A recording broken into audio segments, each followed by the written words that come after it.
Nuestro Dios y Padre, queremos darte las gracias por tu bondad y rogarte por el estudio para que tú te manifiestes y, y podamos avanzar de manera ordenada en el estudio de tu palabra. Rogamos por aquellos que se conectarán y por aquellos que también en algún momento puedan desear escuchar estos estudios. Queremos, o verlos también. Queremos darte las gracias, rogarte por aquellos que aún no te conocen, no son salvos, no tienen al Señor en su corazón, para que tú obres en sus vidas, para que tú hagas tu obra en sus vidas. Te damos las gracias, lo hacemos todo en nombre bendito de nuestro Salvador, el Señor Jesucristo. Amén, Señor. Ya, muy bien. Entonces vamos a leer desde el verso 17 del Evangelio de Juan, capítulo 2. Juan capítulo 2, versículo 17. Dice así: Entonces se acordaron sus discípulos que está escrito: el celo de tu casa me consume. Y los judíos respondieron y le dijeron: ¿qué señal nos muestras que ya que haces esto? Respondió Jesús y les dijo: destruid este templo y en 3 días lo levantaré. Dijeron luego los judíos: en 46 años fue edificado este templo y tú en 3 días lo levantarás. Mas él hablaba del templo de su cuerpo. Por tanto, cuando resucitó de entre los muertos, sus discípulos se acordaron que había dicho esto y creyeron la escritura y la palabra que Jesús había dicho. Estando en Jerusalén en la fiesta de la Pascua, muchos creyeron en su nombre, viendo las señales que hacía. Pero Jesús mismo no se fiaba de ellos, porque conocía a todos y no tenía necesidad de que nadie le diese testimonio del hombre, pues él sabía lo que había en el hombre. Hasta ahí nomás vamos a leer. Entonces habíamos visto lo relacionado con, con la respuesta del Señor al- a la presencia de estos negociantes en el templo, ¿verdad? Probablemente en el patio de los gentiles. Y, y ante aquella reacción del Señor, aquella enojo, ya, aquella ira con respecto a, a contaminar el templo que era de Dios su Padre y haciéndolo una casa de mercado y previniendo que eso continúe, lo echó a todos, o sea, ni siquiera les dijo, ¿ya? Simplemente actuó y los echó. No, porque sabía que si solamente hablaba, eso iba a seguir, iba a continuar, porque no creían en él. Y sus discípulos se acordaron de la Biblia, de lo que decía. Entonces, es un cumplimiento, se puede decir parcial, de lo que dice de la Biblia, ¿ya? En el sentido del Salmo 69, en donde dice: el celo de tu casa me consume, como salmo mesiánico. Entonces, hay muchas cosas que se cumplen previamente en la Biblia, pero que se cumplirán o parcialmente, se cumplirán plenamente en el tiempo del reinado del Señor aquí en la tierra. Entonces, el verso 18, vamos a ver cómo responden los judíos, po. A ver si creen o no creen, si se acuerdan de la Biblia o no. Dice: y los judíos respondieron y le dijeron: ¿qué señal nos muestras ya que haces esto? Entonces ellos se movían por las señales, pero aún así, aunque le diera señales, ellos no creían. Si el problema era el corazón de ellos, que no buscaba al Señor, sino que ellos querían defender sus posiciones, nada más. Entonces le dicen: ¿qué señal nos muestra ya que haces esto? O sea, ¿te crees tú el Hijo de Dios, el Mesías? ¿Eso te crees tú? ¿Y por eso estás haciendo esto? ¿Quién eres tú? ¿Qué señal muestra? Bueno, ellos no tomaron en cuenta la palabra de Dios para nada, lo que sí tomaron los discípulos. Entonces le dice, entonces los judíos respondieron, se puede decir que replicaron, ¿ya? Tomaron la palabra, ¿ya? Porque en el fondo ellos no hicieron ninguna, el Señor no hizo ninguna pregunta, sino que ellos replican, ¿ya?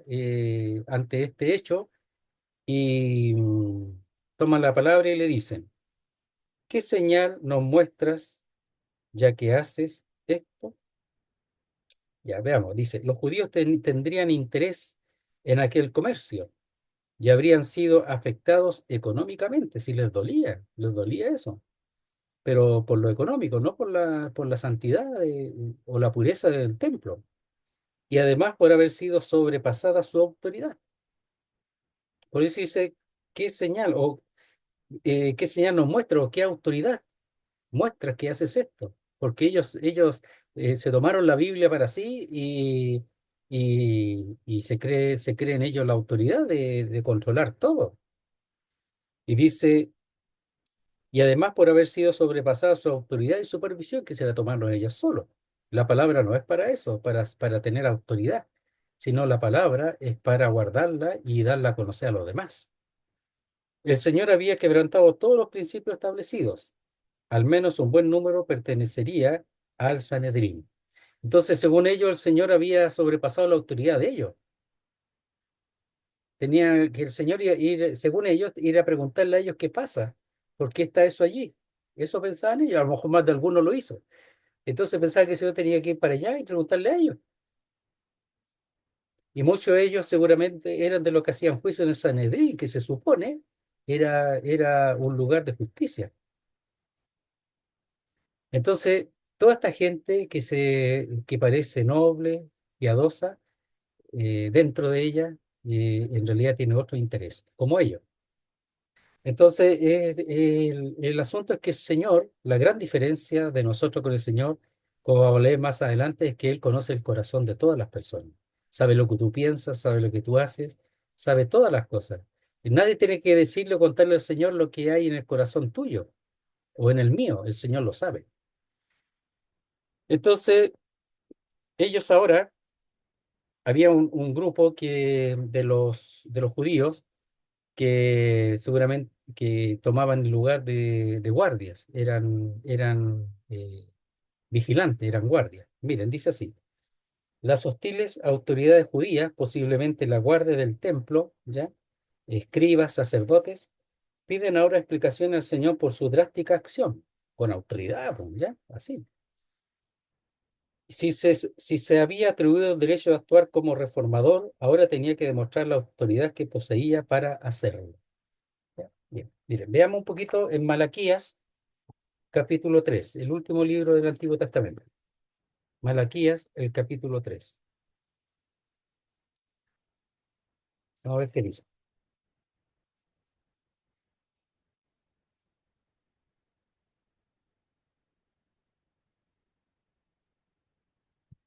Verso primero. Dice así. He aquí yo envío mi mensajero, el cual preparará el camino delante de mí, y vendrá súbitamente a su templo el Señor, a quien vosotros buscáis, y el ángel del pacto, a quien deseáis vosotros. He aquí viene, ha dicho Jehová de los ejércitos. ¿Y quién podrá soportar el tiempo de su venida? ¿O quién podrá estar en pie cuando Él se manifieste? Porque Él es como fuego purificador y como jabón de lavadores, y se sentará para afinar y limpiar la plata, porque limpiará a los hijos de Leví, a los sacerdotes, los afinará como a oro y como a plata, y traerán a Jehová ofrenda en justicia. Entonces él es el que hace purificación, el que deja tan limpio como jabón de lavadores, blanco, como la nieve. Entonces, presentándose él así en el Antiguo Testamento, entonces le preguntan qué autoridad tiene él. Si ellos hubieran reconocido al Señor, sabrían que el que se manifiesta en Malaquía, el que se manifiesta en los Salmos, etcétera, el que se manifiesta en Isaías, en todos los lugares en donde tipifica o habla de profecías o de forma típica, como en todo el Antiguo Testamento, especialmente en la parte, en la ley de la parte sacrificial o ceremonial, ellos hubieran reconocido al Señor, pero no querían porque él se sentía con autoridad. Uno piensa, si el Señor mismo viniera ahora a la iglesia, lo echarían para afuera. Más o menos así, sí, eso es. Lo echarían para afuera porque no quieren perder la autoridad. Y aquí lo estaban echando al Señor. Y al final lo echaron, quitándole la vida. Pero eso era parte también de la profecía, que había de cumplirse porque el Señor conocía el corazón de todos los hombres. Dice, respondió Jesús y les dijo, o sea, está diciendo, ¿qué autoridad? Le dicen, Y los judíos respondieron y le dijeron, ¿qué señal nos muestras ya que haces esto? ¿Qué señal? Al final le dice, señal no les será dada sino la señal de Jonás, porque así como Jonás estuvo 3 días en el vientre del pez, así el Señor estará 3 días y 3 noches en el centro de la tierra, en sentido de que él iba a morir, pero después iba a ser levantado de entre los muertos. Respondió Jesús y les dijo, destruid este templo y en 3 días lo levantaré. Aquí la palabra templo no es la misma que, que mencionan allí en, en el versículo 14, donde dice templo, es una palabra que habla del templo en general, pero aquí habla de la parte del templo donde está el lugar santo y el lugar santísimo, ¿ya? Que es el naos. Entonces, el otro, el yeró, este es el naos. El yeró es el templo en general, y de ahí viene la palabra sacerdote también, y acá el naos, el lugar santo santísimo. Y aquí habla de ese templo. También el cuerpo de los creyentes en 1 Corintios 6:19, que somos templo del Espíritu, usa la palabra naos, o sea, la parte más central, el lugar santo y santísimo. Entonces, es importante nuestro cuerpo con respecto a lo que hay dentro, que es el Señor, para los que han creído. Entonces, respondió Jesús y les dijo. Entonces, ahora el Señor responde y toma la palabra, pero responde a la pregunta de ellos. ¿Ya? Dice, destruid este templo y en 3 días lo levantaré. Entonces, destruir es desintegrar, soltar, aflojar, deshacer. Esa es la palabra destruir. Entonces, ellos pensaban en el templo material, ¿ya? Y, y que ese iba, que si ellos lo destruían, él en 3 días lo iba a levantar. Eso es lo que ellos pensaban. Entonces, el templo aquí, como hemos dicho, el santuario, expresa la parte central, el santuario, la morada de la deidad, donde está el Señor, la gloria de Dios. Ahí se manifestaba la gloria de Dios. Bueno, hasta que se fue antes de, de la destrucción por parte de los caldeos. La gloria de Dios se fue y no ha vuelto al templo hasta el día de hoy, sino que volverá en el tiempo del milenio. Dice, pero sí se manifestó en un sentido en la tierra, en el Señor, porque Él es el mismo Dios que estuvo en la tierra y manifestó su gloria, estuvo en medio de su pueblo, ¿ya? Pero el templo mismo, en el templo mismo será en el milenio nuevamente que la gloria volverá a establecerse en aquel lugar. Entonces dice, y en 3 días lo levantaré. Mire, veamos un poquito Mateo 26.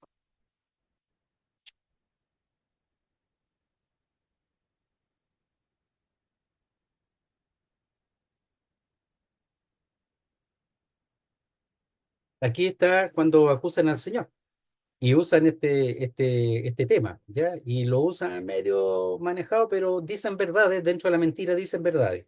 Mateo 26:60 dice así, y, 59, dice, y los principales sacerdotes y los ancianos y todo el concilio buscaban falso testimonio contra Jesús para entregarle a la muerte. Falso testimonio, no hallaron verdad en contra de él. Y lo único que podían hacer es hallar falsos testigos y dar falso testimonio. Y no lo hallaron, aunque muchos testigos falsos se presentaban.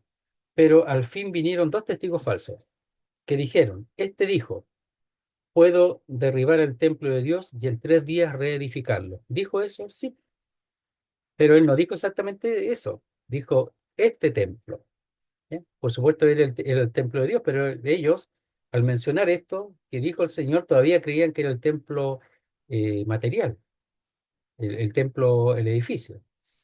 Entonces, algo dijeron de eso, ¿no es cierto? Ya, en Marcos 14:57, dice así, es parecido, pero vamos a leerlo. Dice 56, dice, porque muchos decían falso testimonio contra él, mas sus testimonios no concordaban.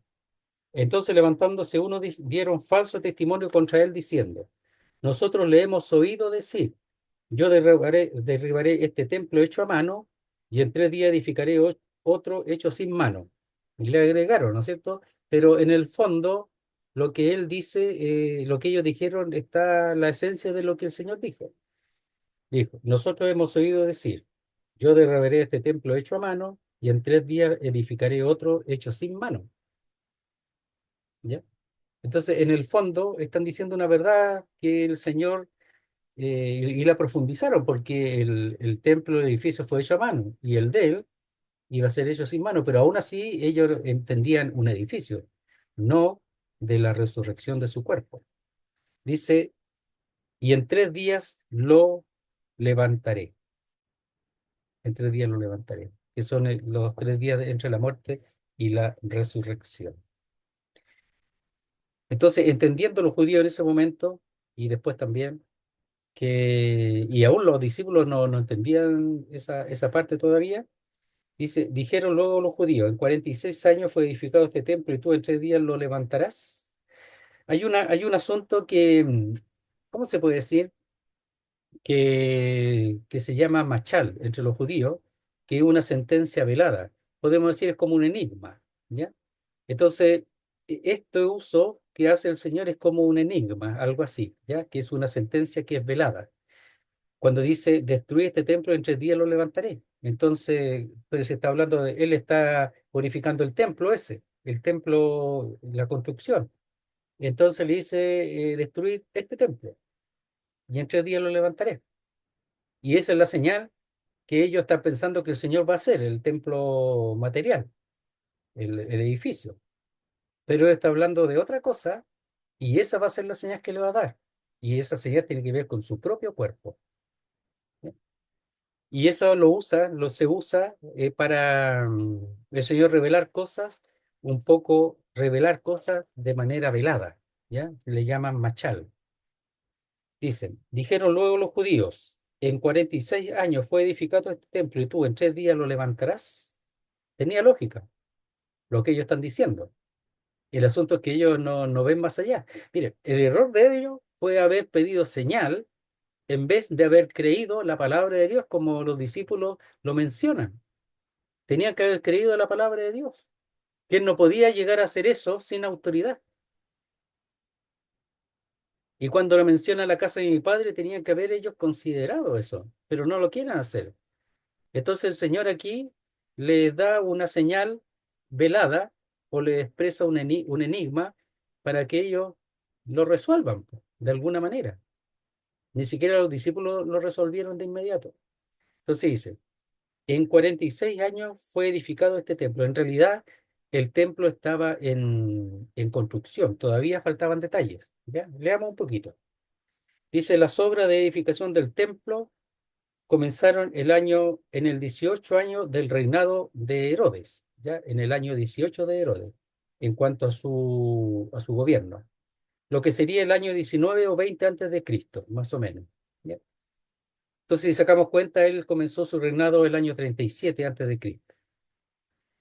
Si es preciso este dato, este encuentro en el templo ocurrió en el año 27 o 28 después de Cristo.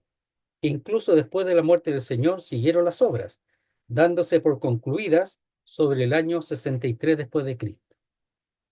Entonces, si pensamos que el templo fue concluido, su construcción, porque todavía quedan detalles, el año 63 solamente duró cerca de 7 8 años esa construcción final, porque el año 70 fue destruido. Nada, absolutamente nada. Entonces dicen, ¿y tú en 3 días lo levantarás? Estas palabras, como el mismo lenguaje indica, se pronunciaron en un tono de desprecio, como diciendo, nos ha costado ya 46 años y todavía no hemos terminado. ¿Y tú crees que lo puedes reedificar en tan solo 3 días? Ya, ya. Veamos Zacarías capítulo 6. ¿En qué sentido? Aquí vamos a ver solamente el sentido de que el Señor sí edificará el templo, pero edificará el templo del milenio, ¿ya? En el milenio.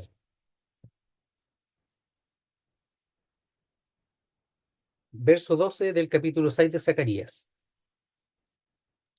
Esto como un dato solamente para que nos demos cuenta que sí, realmente él va a construir el templo, pero aquí está hablando, en el texto de Juan, está hablando de su cuerpo. Dice, y le hablará diciendo, así ha hablado Jehová de los ejércitos, diciendo, he aquí el varón cuyo nombre es el renuevo, el cual brotará de sus raíces y edificará el templo de Jehová. El Señor va a edificar el templo en el tiempo del milenio.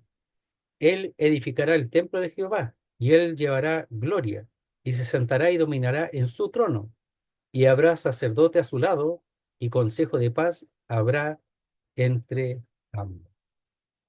Entonces está hablando ahí del momento en que sí, él va a levantar el templo, pero en el milenio. Pero aquí está hablando de su cuerpo, no está hablando del templo del edificio. Entonces, ¿y tú crees que lo puede reedificar en tan solo 3 días? Si llevamos 46 años y todavía no lo terminamos. Y lo terminaron alrededor de 15, 16 años después. En realidad se entiende que es el mismo templo de Zorobabel que fue ampliado y hermoseado. Dicen que era muy hermoso, el templo de Herodes, muy grande, muy hermoso. Dice, mas él hablaba del templo de su cuerpo. Entonces, ese era el enigma, ¿ya? Esa era la mención velada para ellos, porque en el fondo él está cegando los ojos de los que quieren seguir, que piensan que ven. Él ciega a los que piensan que ven. Si ellos reconocieran que son ciegos y no ven, el Señor abriría los ojos de ellos, pero ellos piensan que ven y no ven nada. No interpretan correctamente la Biblia, no recuerdan los textos. Cuando Herodes le pregunta en Mateo, veamos en Mateo un poquito.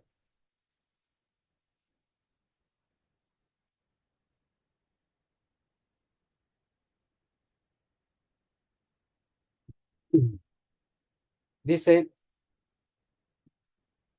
Mateo 2 versículo 3. Oyendo esto, el rey Herodes, de que aquí está, a ver, espera un poquito, los magos en realidad eran sabios, ¿ya? Los sabios preguntaron dónde está el rey de los judíos, se sintió, se me van a quitar el puesto. ¿Quién es el rey de los judíos? Yo soy, po. ¿Quién es entonces?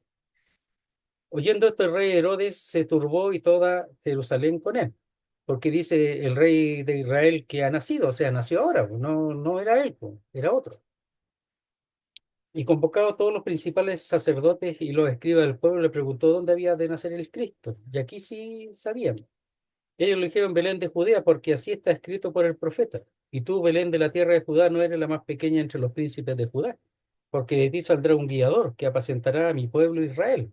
Ahí sí que le respondieron bien al rey, pero aquí no se acordaban de la Biblia. ¿Por qué? Porque en el fondo es un problema de autoridad. Ellos querían tener la autoridad.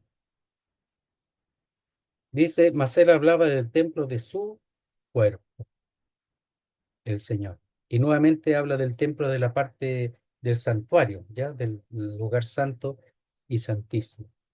Pero nadie entendió eso, ni siquiera los discípulos todavía. Por eso dice el verso 22. Por tanto, cuando resucitó de entre los muertos, sus discípulos acordaron que había dicho esto y creyeron la escritura y la palabra que Jesús había dicho.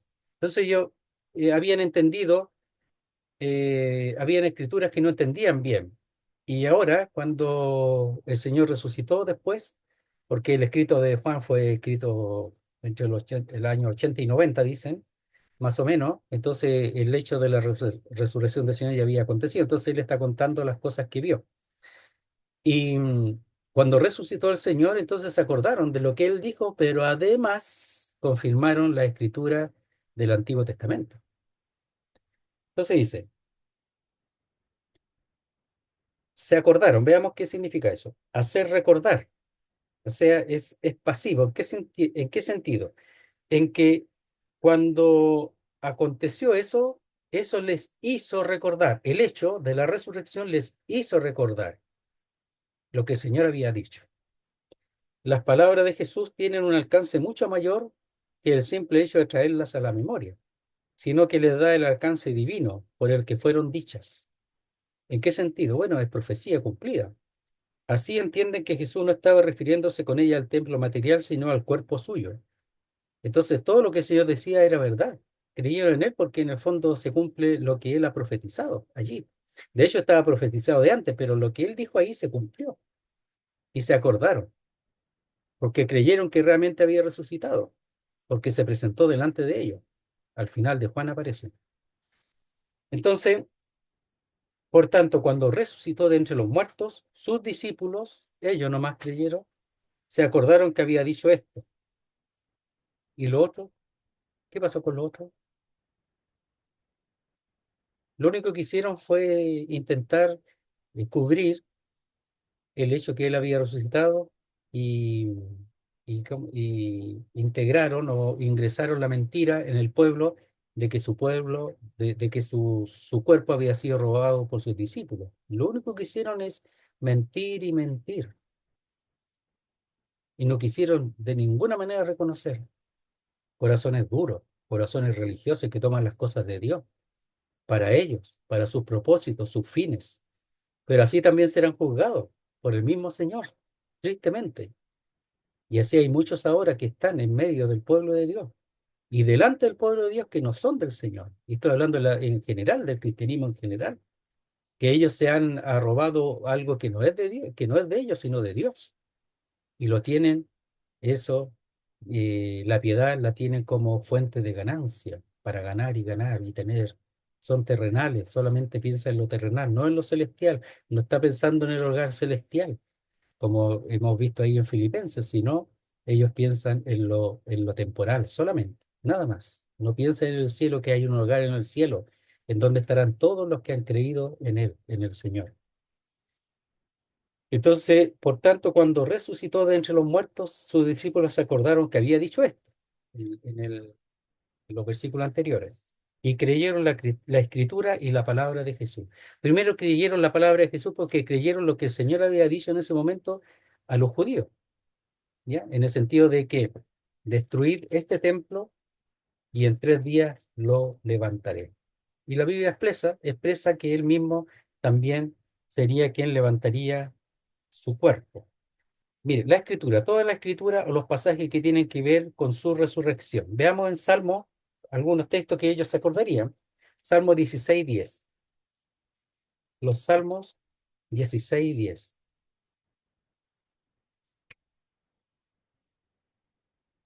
Dice así. Esto aparece en el libro de los Hechos también. Dice, porque no dejarás mi alma en el Seol, ni permitirás que tu santo vea corrupción.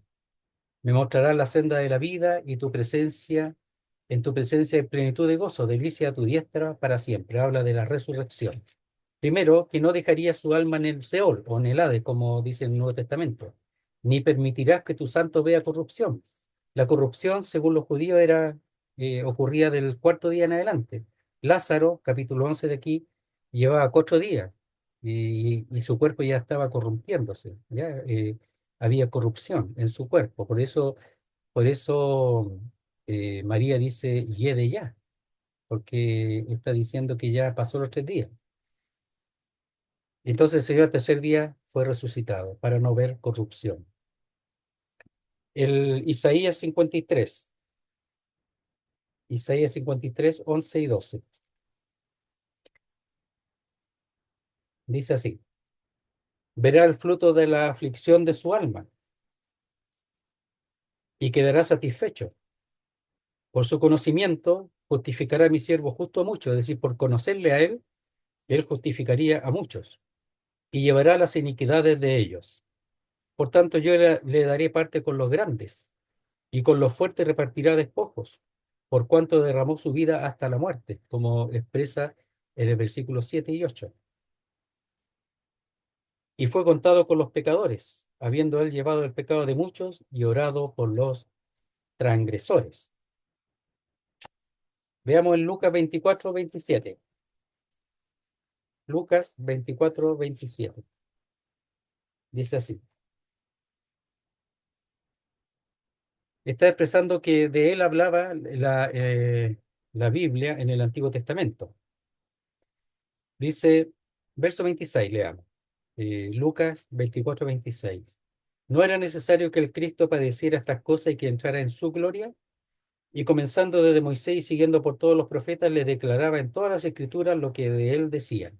¿Qué cosa? Que era necesario que él padeciera y entrara en su gloria. Primero que muriera, que padeciera y luego entrara en su gloria. Entonces se acordarían especialmente del Antiguo Testamento de los textos que hablan del Señor en cuanto a la resurrección. Entonces dice, se acordaron que había dicho esto y creyeron la escritura, lo que conocían del Antiguo Testamento, y la palabra que Jesús había dicho. Por eso tener la palabra en la mente ayuda, porque uno se va recordando. La mente va fallando después con el tiempo, pero teniendo la palabra, el Señor ayuda para recordar algunos textos y confirmar lo que el Señor ha dicho. Entonces, la misma palabra, en un sentido, se interpreta a sí misma. Por eso el Nuevo Testamento, cuando entendiendo, conociendo lo que es en el Antiguo Testamento, el Nuevo Testamento confirma lo que expresa y también da a conocer las profecías ya cumplidas y aquellas que se cumplirán en el futuro. Verso 23. Estando en Jerusalén en la fiesta de la Pascua, muchos creyeron en su nombre, viendo las señales que hacía. Entonces las señales son eso, las señales son para creer, para manifestar fe en que lo que se está viendo es la obra de Dios, que Dios se ha acercado a su pueblo, en este caso a Israel. Pero también, por supuesto, eso llevado a las naciones. Muchos, por ejemplo, la mujer samaritana era mezclada entre judía y extranjero, pero ella también, para ella también era la Biblia, era la verdad. Ellos reconocían la Torá, la ley del Antiguo Testamento, y es por eso que esperaban al Cristo. Y el Señor se presentó ahí mismo, delante de ella y de aquellos que vivían en aquel lugar. Entonces dice, estando en Jerusalén en la fiesta de la Pascua, muchos creyeron en su nombre, viendo las señales que hacía. Ahora, cuando dice en Jerusalén, por la forma en que lo dice, seguramente está hablando no solamente de Jerusalén mismo, sino de los lugares aledaños.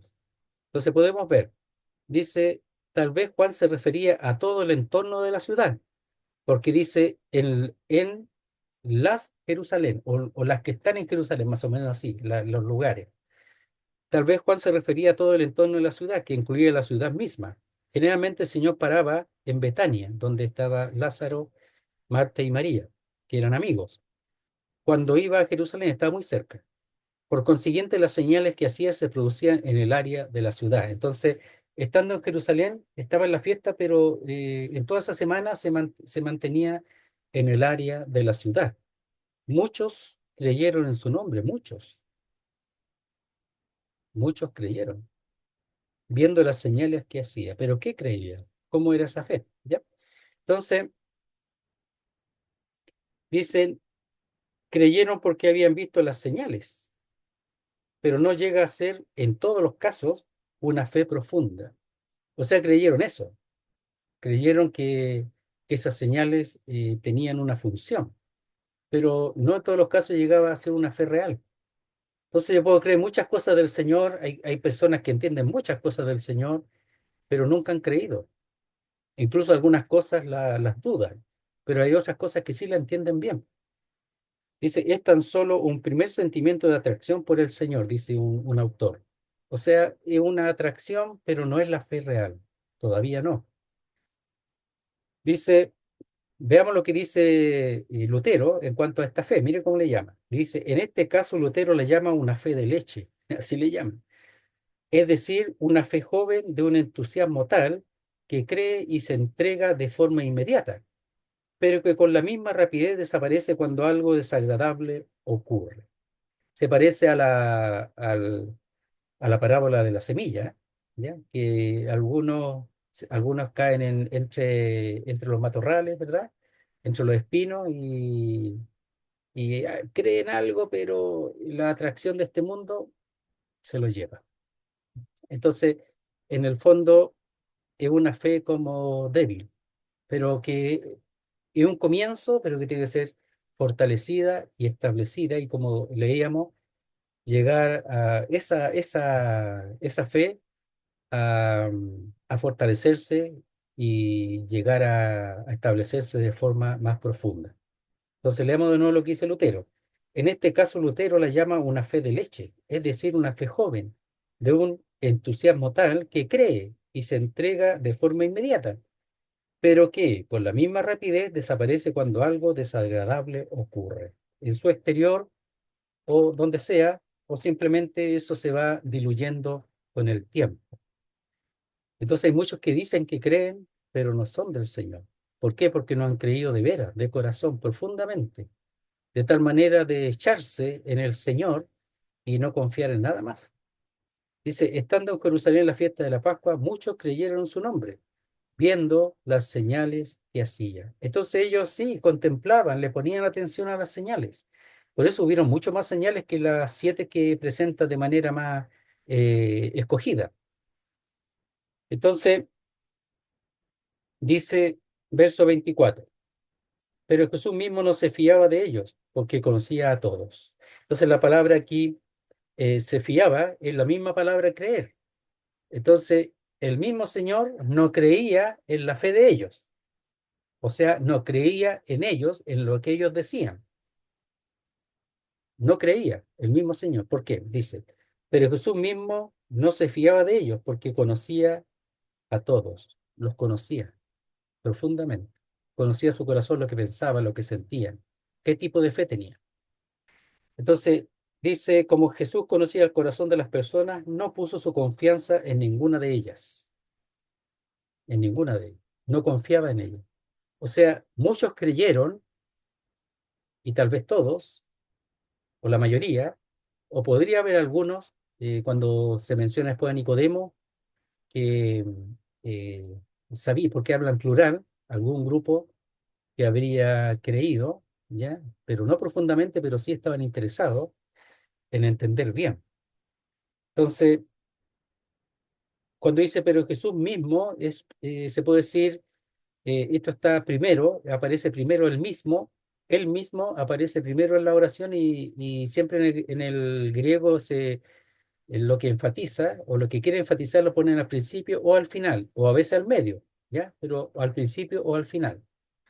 Y, y él mismo, personalmente, eso es lo que está diciendo enfático, no se fiaba de ellos. Muchos pensarían que eran creyentes, como pasa muchas veces, que muchos dicen, sí, yo creo en Jesucristo y ya son del Señor, ya lo bautizan al tiro, lo bautizan de inmediato. Yo creo y listo. O van a la iglesia un tiempo y lo bautizan. ¿Por qué se bautizan? Sí, yo creo, pues lo bautizan, pero muchos de ellos no son creyentes, no tienen una fe real, profunda. Entonces, Jesús mismo no se fiaba de ellos, no tenía confianza en ellos, porque él sí los conocía, nosotros no. Pero como no tenemos la capacidad del Señor, hay que tener más cuidado, ¿ya? Para llegar a entender si realmente una persona es creyente o no. Dice, y no tenía necesidad de que nadie le diese testimonio del hombre, pues él sabía lo que había en el hombre. Y cuando dice lo que había, no necesariamente está hablando del pecado, sino que de todo lo que había, de todo lo que dice, no menciona. Las malas intenciones, que dice una cosa y piensa en otra, etcétera. La parte hipócrita, que muestran un rostro, pero dentro de ellos son otra cosa, eso el Señor lo ve perfectamente. Nosotros podemos caer, pero el Señor no cae. Dice, y no tenía necesidad. En realidad, y ahí es porque, la explicación del verso 24 que no se fiaba de ellos porque conocía todo, es porque no tenía necesidad de que nadie le diese testimonio del hombre. Y nuevamente, porque él sabía lo que había en el hombre. Él sabía. Entonces él sabe lo que hay en tu corazón, sabe lo que hay en mi corazón, sabe nuestros deseos, nuestra intención. La intención es lo que aquí es importante. Entonces, en Nicodemo había una intención buena y en los que estaban detrás de él también. Entonces, por eso dice, sabemos que has venido de Dios, porque tenían buena intención, pero le faltaba fortalecer la fe. Por eso el Señor de inmediato le dice, de cierto digo, que el que no naciere de nuevo no puede ver el reino de Dios. De inmediato le dice la necesidad de nacer de nuevo. Y de estos creían en las señales, pero no habían nacido de nuevo. Entonces, y no tenía, o porque no tenía necesidad de que nadie le diese testimonio del hombre. Nadie. O sea, ¿qué le iba a decir algo del hombre si él conocía al hombre perfectamente? Si él mismo lo hizo, él lo creó. Él te hizo, él te creó a ti y a mí. Él te conoce perfectamente. No solamente te hizo y te dejó que hiciera lo que quisiera y te soltó y que tú puedas hacer lo que quieras. No. Él te hizo y ahora él desea que tú obedezcas, que yo obedezca a su palabra y que crea de corazón. Para eso está la Biblia. Y la Biblia no cambia. Entonces no es que hizo al hombre y lo dejó, no. Él nunca ha dejado al hombre, él ha sido fiel. El hombre es infiel, se aleja de él, pero él siempre ha buscado al hombre, buscado tu corazón, que pueda hacer para el Señor. Dice, porque no tenía necesidad de que nadie le diese testimonio del hombre. Veamos, según los rabís creían, lo que hay en el corazón del prójimo, dice que era una de las 7 cosas que están más allá de nuestro conocimiento. Según Juan, el conocimiento de Jesús va más allá que el conocimiento humano, pero deja claro que eso no impide que por otro lado sea totalmente humano. Entonces, según los rabí, habían 7 cosas que están más allá de nuestro conocimiento y seguramente no lo he encontrado, ¿ah? He tratado de encontrar cuáles son esas 7 cosas. Tiene que estar en alguna parte, voy a buscarlo.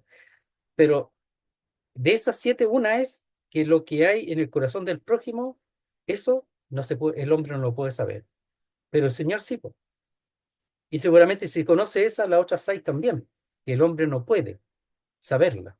Seguramente tiene que ver con la creación, con el universo, muchas cosas, y el hombre no tiene alcance. Según los rabís, hay 7 cosas que no, el hombre no tiene alcance. Es una lista de 7, pero el Señor las conoce todas.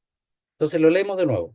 Según los rabís creían, lo que hay en el corazón del prójimo era una de las 7 cosas que están más allá de nuestro conocimiento. Según Juan, el conocimiento de Jesús va más allá que el conocimiento humano, de todas maneras. Pero deja claro que eso no impide que por otro lado sea totalmente humano. Dios hecho hombre, es hombre, perfecto. Sigue siendo hombre, pero perfecto, pero también es Dios y por eso tiene ese conocimiento que el hombre no puede tener. Esa es una mención de los rabíes, los maestros, ¿ah? Los maestros de la Biblia. Y no, porque no tenía necesidad de que nadie le diese testimonio del hombre, pues él sabía, él conocía. Solo Dios conoce el corazón. Y aquí cuando dice él mismo, nuevamente es enfático, porque él mismo y nadie más, solo él sabe lo que hay o lo que había en el hombre. Nadie más. Mire, veamos 2 textos. Primera de Reyes 8:39. Esto lo dice Salomón. Primera de Reyes 8:39.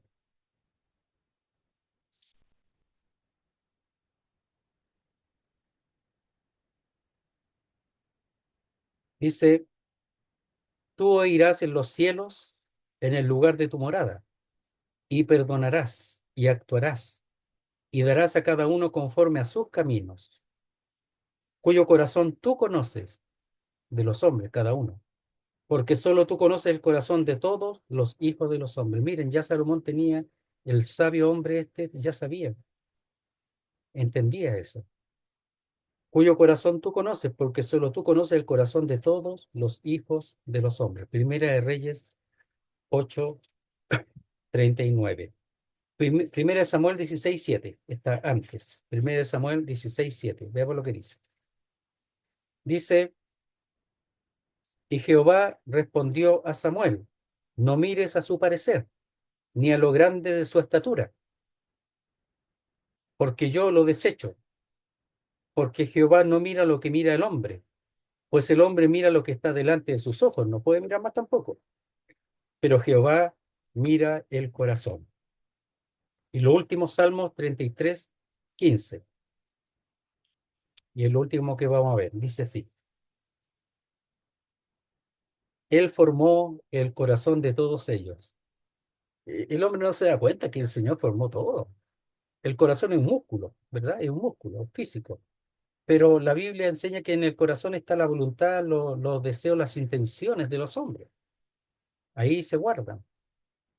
Por supuesto, se desarrollan en la mente y se guardan en el corazón y se llevan a cabo.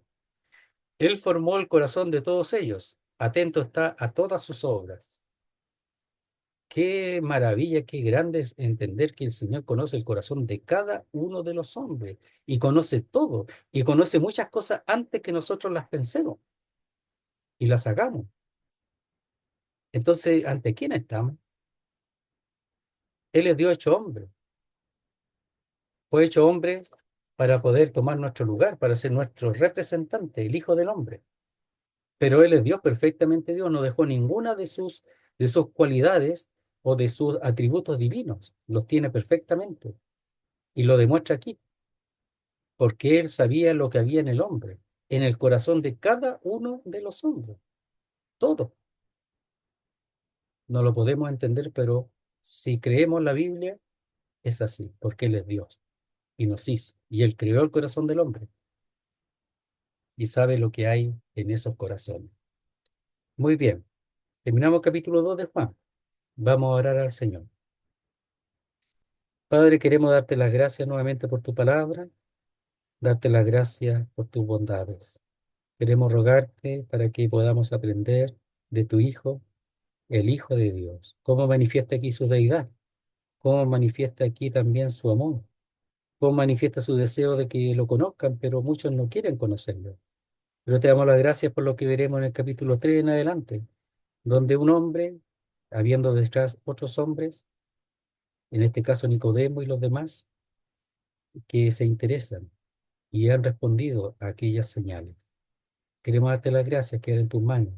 Rogarte que otros también puedan responder a tu palabra de corazón y que reciban a tu Hijo, el bendito Salvador, quien perdona todos los pecados a los hombres. Quedamos en tus manos, te damos las gracias y lo hacemos todo en el nombre bendito de nuestro Salvador, el Señor Jesucristo. Amén, Señor. Muy bien, una vez más, muchísimas gracias.